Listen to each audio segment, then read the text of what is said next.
Bismillah. Assalamualaikum warahmatullahi wabarakatuh. Selamat pagi, salam sejahtera bagi kita semua dan salam pendidikan.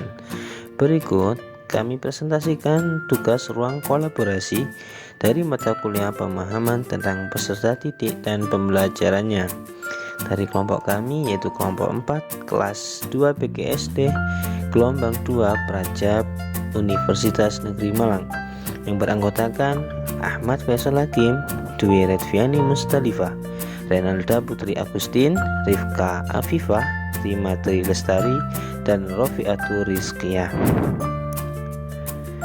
Adapun penerapan teori behavioristik, teori sosial kognitif, dan teori konstruktivisme di dalam kelas sebagai berikut.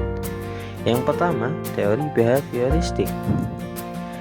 Apa teori behavioristik itu? Yaitu teori yang dilakukan secara berulang dan dilakukan terus-menerus sampai paham dengan apa yang disampaikan. Guru lebih aktif memberikan latihan dan contoh nyata kepada peserta didik agar terbentuk kebiasaan dan pengetahuan yang diharapkan. Penerapannya di dalam kelas yaitu teori ini dapat diterapkan dengan cara guru memberikan contoh terlebih dahulu agar peserta didik termotivasi untuk meniru dan menerapkan, sehingga menjadi pola perilaku yang baru dan pengetahuan yang bisa diterima peserta didik. Selain itu, memberikan reward juga bisa diterapkan agar perilaku yang baik tersebut yang telah dilakukan mendapat pengakuan dari orang lain. Selanjutnya saya akan menjelaskan teori yang kedua, yaitu teori sosial kognitif. Teori ini merupakan suatu proses perubahan persepsi dan pemahaman. Pada teori ini menjelaskan bahwa perilaku dan lingkungan memiliki sebuah keterkaitan yang dapat mempengaruhi proses pembelajaran. Dengan kata lain, belajar itu tidak hanya berbicara tentang perubahan tingkah laku atau sikap yang bisa diamati. Contoh penerapan dari teori ini yaitu seperti guru menggunakan bahasa yang mudah dipahami oleh peserta didik serta memberi ruang lingkup bagi mereka untuk saling berbicara dan diskusi dengan teman-temannya. Pada teori ini siswa diharuskan lebih aktif. Selanjutnya teori ketiga yaitu teori konstruktivisme. Pada teori ini siswa belajar dengan cara mengamati pengalamannya sendiri. Dengan kata lain, pembelajaran dilakukan melalui pengalaman dan pengetahuan yang telah dimiliki sebelumnya. Contoh penerapan teori ini di kelas seperti peserta didik diminta untuk memberikan pendapatnya sendiri terkait pengetahuannya yang diperoleh dari pengalaman sebelumnya. Selanjutnya, peserta didik dapat membentuk gagasan baru dari pengalaman tersebut. Pada teori ini, siswa terlibat aktif dalam pembelajaran dan guru hanya menjadi fasilitator. Selanjutnya akan membahas tentang model-model pembelajaran apa saja yang terbentuk berdasarkan prinsip konstruktivisme. Yang pertama, problem-based learning.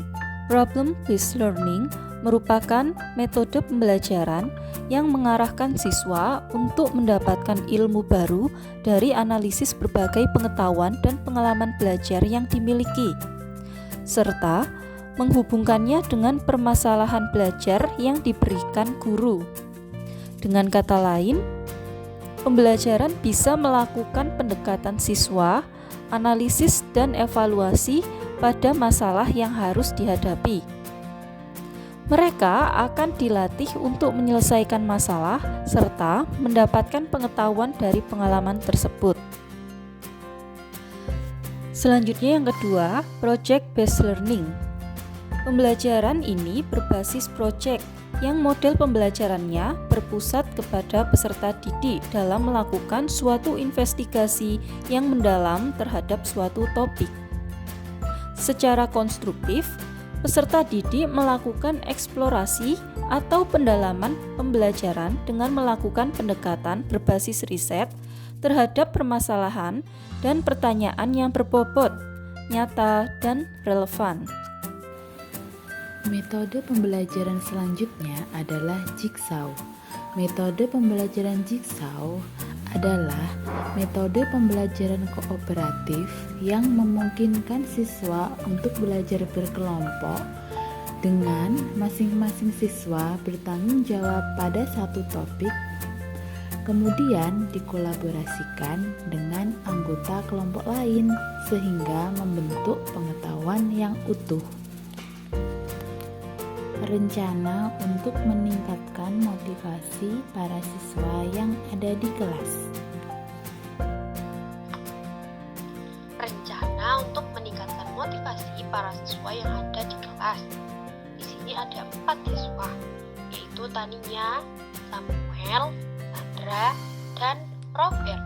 Yang pertama, Tania. Umur 7 tahun, memiliki kemampuan yang rendah dan keinginan yang rendah untuk sukses. Rencananya, peran guru sangat penting dalam masalah tersebut. Guru diminta untuk memberikan motivasi agar siswa memiliki semangat dalam belajar. Memberikan motivasi kepada Tania yang dapat diterapkan yaitu menggantikan peran orang tua ketika di sekolah. Contohnya memberikan perhatian yang lebih, memberikan kasih sayang, dan dorongan-dorongan motivasi agar Tania mempunyai keinginan untuk sukses ke depan. Yang kedua, Samuel. Samuel umur 10 tahun yang bekerja keras untuk menjaga harga dirinya pada tingkat tinggi, tetapi memiliki rasa takut akan gagal yang kuat. Rencananya, Samuel yang memiliki rasa takut gagal yang tinggi sebaiknya guru sering mengikutkan dia kegiatan-kegiatan yang dapat menumbuhkan rasa percaya diri dan menganggap kegagalan bukanlah hal yang ditakuti.